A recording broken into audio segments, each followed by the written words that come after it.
I can't believe it. Jaime Lannister is Agent Venom. Though I'll be the first to confess that I haven't really read up too much on Agent Venom as far as Flash Thompson's version of the symbiote when it came to him being a war veteran, coming back fatally wounded, and ultimately it's the symbiote that kind of gives you a second life, and in the form of Agent Venom. But the one thing that I will not take away is just how badass the actual design, the actual approach, and the visual fidelity of Agent Venom really is. I've always thought to myself that his outfit, his overall look just goes hard. And to know that Flash is able to control the symbiote to an extent and it kind of mimics some of those militaristic qualities to the suit is really what speaks to me and makes me go, okay, not only do I think we have the next character that should definitely join the roster of Marvel rivals, NetEase, I'm telling you right now, the checks kind of write themselves. You know exactly who to put in the game next. After Fantastic Four, after whatever you got planned for this first season, Agent Venom's going to find himself in there somehow.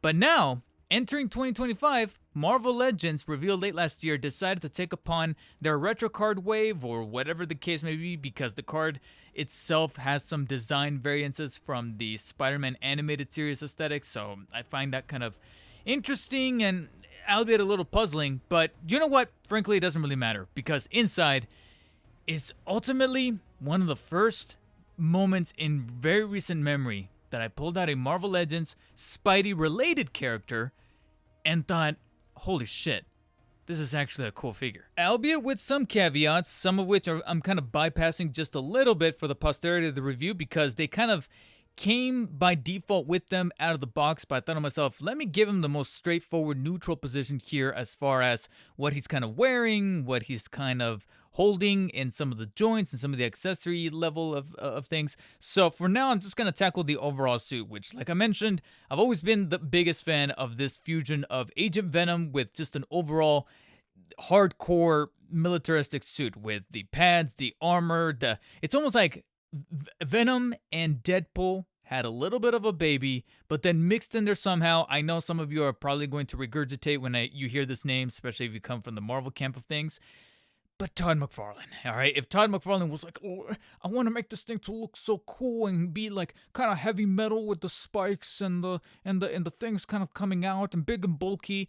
Well, I gotta be honest, it kind of works in the favor of Agent Venom because I see an awful lot of the things that go very metal as far as the shin guards right here, the stuff that's around the calves, pretty much every part of the lower legs as far as the boots and the guards right here, and even the shoulder guards with the spikes that to me just feel really good in hand, but overall it just look really, really cool from a visual standpoint. And that kind of bleeds on through to the gauntlets with the spikes. It looks badass. I can't deny it. There's no other really great way to really describe it. It looks badass, all while also keeping the very militaristic and very tactical feel to the way that the pads and the rigid lines are sculpted in within the biceps, the thighs, where I see a little bit of that musculature from previous Spidey molds kind of replicated, but then on top of that, you have the sculpted on holsters, the straps, the design with specifically this area right here where you have a little bit of that white lining, but then inside you have like this segmented paneling design that I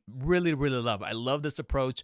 And then of course, all of the white lines that then trail and then fuse together to form the Venom symbol, the symbiote symbol, not only on the front, but also on the back. And I've always loved that clash of having the suit be predominantly black, but with the white symbol from the symbiote to keep the traces, the characteristics of the symbiote still intact, but then letting you know that this is a completely different form of the alien symbiote, where it's not necessarily Venom, specifically it's Agent Venom. And you see much more of that with, again, the very militaristic style to the padding, the utility belt with the pouches there on the waist, but then you have like this collar piece kind of standing out, forming as a form of like neck brace, and just everything coming together to, again, deliver on that version of the character that's very stylized. And to me, it just really stands out, especially with this Kevlar-esque kind of texture that you can kind of see in between the legs and the top part of the symbiote symbol here on the shoulder parts, as well as the chest area. So overall, all of this is just really standing out to me. The only thing that I can maybe nitpick ever so slightly would have to be the head sculpt, because it's just your traditional Spidey head sculpt that they've been utilizing most recently with some of their bucks. But the only difference is that it's all black black with the white lines for the eyes that are a little bit on the thicker side, with a little bit of the black kind of sculpted and etched out there in the center to mimic that of the Agent Venom traditional lenses. So apart from that, it's your traditional Spidey head sculpt, but what's really working is just the overall way that everything was just tooled and put together with the rest of the suit that is very quintessential Agent Venom. I've always thought that this look was badass, and they did it justice in 6-inch format to the point where not only is this a really good figure to kind of move about and toy around with, but not only that, they're able to make everything just so balanced that this is probably one of the few Marvel Legends. Actually, you know what? Strike that. One of the few Spidey and Batman figures from both Marvel Legends and McFarlane Toys that I can take and just do this. And it stands. It stands. All right. How many times have I had to like fidget with the ankles and the feet and something like that felt just a little askew, and I had to come up with some kind of compromise? And here I feel like I can put the legs in any kind of position, and the weightiness of the figure and the way it's tooled, it's been able to find a perfect balance. And granted, it's all attributed to how husky some of the pieces and the rubberized plastic is kind of allocated specifically around the ankles, where you see this kind of, like I said, very Kevlar-esque looking kind of guard right underneath the spikes. It's probably weighing it down, and therefore this guy just stays stagnant like this. And I'm like, that's dope. All right, that's awesome. And that level of balance still continues when you're moving around the articulation. Now, as I mentioned before, kind of like with the head, and I was talking about how it looks like your traditional Spidey head, only all black with the black lenses and the white rims around the set lenses to then portray the Agent Venom look.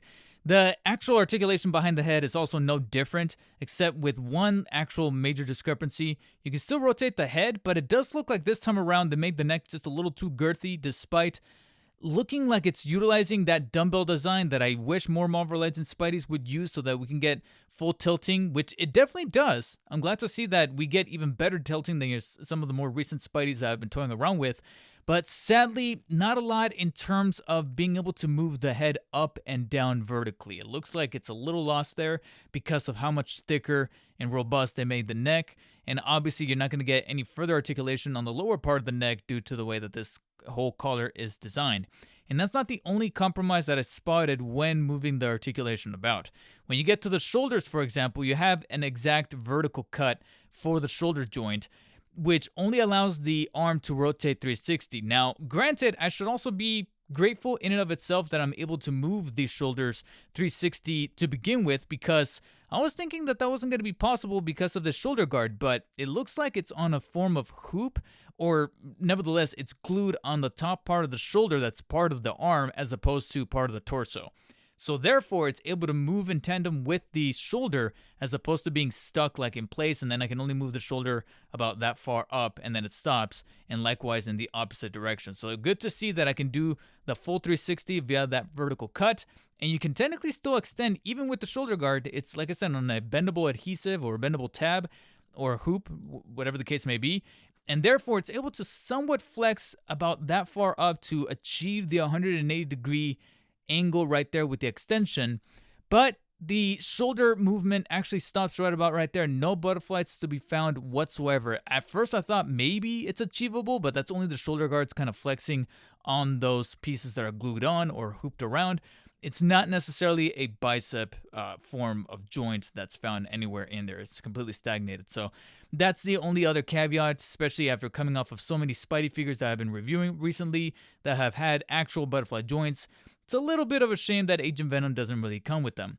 However, right underneath that, you do have the bicep swivels that can fully rotate in place 360, 2 elbow joints that can fully bend all the way up, and then the hands, despite a little bit of girthiness to the way that the cuffs are designed and sculpted around them, you can still rotate the hands in place 360 and technically still bend at the hinge inwards and outwards. Just note that depending on which angle you have it on, it's going to be a little limited due to the way that this bit is, with the spikes are kind of sculpted to then protrude a little higher than the ones that are on the inside. It's at the torso where we get our next compromise, because you can see right here that there is a mid-torso cut, and it's utilizing a joint that I'm actually quite a huge fan of, because not only does it allow full 360 rotation, but it can virtually crunch in almost every direction, front, back, towards the sides on the obliques, and a full kind of swivel, as you can see right there. So it's kind of, I want to say there's a dumbbell joint inside, but I can't really confirm that necessarily. So it's good to see that it's flexing. It can virtually flex in any kind of direction right here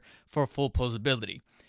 The same can absolutely not be said about the waist. There's absolutely no waist articulation. I tried twisting it. It doesn't seem like the belt can flex in any kind of direction, and there's no crunching. Nope, it's all one giant solid piece. So that really about does it. So I'm glad to see that they didn't opt for a hinge here, because that would have been incredibly limited. If you're going to do a hinge here, then you got to do a waist cut here to allow rotation. So it's good that any kind of degree of mobility can be found on this mid-torso cut, and it's not necessarily found on the waist, so at least you're able to balance out that compromise, at least for my liking. Below that, though, we got the top leg joints, which are pretty favorable in virtually every direction forward, about that far, and then extension towards the back is actually quite generous to be able to flex almost all the way back there, despite the butt sculpt back there. Extension towards the sides, though, it's actually a little compromised, just a tiny bit, only because extension is really, really good. Just note that you're a little bit on the limited side when it comes to the left leg because of this holster that manages to be sculpted onto the left thigh for a particular reason. However, both the holsters and the straps that you see here on the thighs do a terrific job of masking the thigh swivel, which is in fact still there. Just note that you kind of have to move the left leg a little off to the side to get the holster to rotate all the way around. Otherwise, it's going to compromise a little bit with the butt sculpt from the back, right? You can see happening just a little bit right there. So do keep that in mind. Nevertheless, though, you do have the two knee joints that can fully bend all the way up. Mine are a little bit on the tough side, but they feel very robust and rigid, and they even kind of snap in place for, again, further balancing beyond the weightiness of the ankles. Though the ankles themselves, the joints in and of themselves, are a little bit on the limited side due to the way that this cuff or this piece around the ankle is sculpted. So you can kind of nudge them up and down slightly, so there is some mobility there, but it gets a little hampered due to the way that this piece is designed just right around it. Nevertheless, though, if you can kind of nudge it a little bit, you can feel that there's a little bit of pivoting from the ankle side, from the back side of the ankle, to allow a little bit of pivoting inwards and outwards, but it's not as fluid as your traditional Spidey ankle joints allow them to be. Now, I was bummed, but at the same time, not terribly surprised that the articulation was going to be taking a hit, since this is a much more armorized version of the symbiote. There's going to be some compromises with all the padding, the armor, the plating, the shoulder guards, etc. But I'm going to completely confess to you, I did not care. I really didn't. Once I got to the accessories for this guy, they were enough to appease me and make me go, you know what? It's fine, guys. I'm legit able to forgive Marvel Legends for this one, because by default, he didn't really come with these fisted hands, as you can see. He comes with a pair of fists, but technically he comes with 4 other hands that I thought were very quintessential for Agent Venom. And furthermore, they're not your traditional Spidey sets. You're not going to be having your web shooters or your wall crawlers. Not only are they character inaccurate, but also I'm just getting kind of tired of seeing them over and over. So to see that Marvel Legends made some that are very much attributed to Agent Venom is a welcome surprise. Not only do you have these clawed up, very aggressive hands, along with pointed fingers to make it look like the symbiote is still coming out of him, despite still being Flash, the hero, from underneath. I'm glad to see that he still has these clawed hands. They're very antagonizing, kind of scary looking, so it still gives him that demeanor, and that is awesome. But then by default, right out of the box, he came with these gripping hands, or trigger hands, if you will. And that's really where the focus of this figure is at, and why I was a big fan of its initial reveal from the Marvel Legends guys, and why I actually was compelled enough to put down a pre-order. Dude's a vet, so he's not going to be letting that go, and he naturally comes with firearms. Look at that. Marvel Legends figure being sold in stores, and he comes with firearms. Now, granted, they're not necessarily the most realistic firearms. There's qualities to both the pistol and the rifle here that look very much lifted like from the animated series, where they have like these laser kind of muzzles here at the front. I'm sorry. I know some of you get triggered by me misnaming parts of guns. I'm not a gun guy, and I don't care, Lord. Anyways, you have the pistol and you have the rifle. And you can see right here that they're sculpted pretty decently, albeit lacking great amount of paint decal as far as any kind of notable accents or details or anything that really stands out about them. But it's really about the sculpture work at hand here to kind of bring this fusion of both badassery, but at the same time, comic bookness, cartooniness to make it seem like it's not resembling a real life firearm. So maybe that's the loophole that Marvel Legends somehow managed to find out and be able to have this guy actually be sold at Targets and Walmarts right next to goddamn My Little Pony or whatever. And it's with both of these firearms that he's able to sport them on either of the trigger hands. Now, I will admit that it's the rifle that I was looking forward to the most, and it ended up being probably the most cumbersome to get him to make it look like he's holding it in both hands. Like one of them is holding the trigger with the handle, and then the other hand is kind of holding a little bit of the piece right here at the front that uses it to cock it. That's probably the only aspect of this firearm that makes it a little frustrating to pose him with, because that's where a little bit of that limited articulation comes back into play and makes me wish that there was a butterfly joint to be able to flex some of the shoulders and the arms a little bit more forward than what he's able to do so, and therefore would achieve that pose a little bit more conveniently. So it's a little bit of a bummer that that is not possible with the elongated rifle here.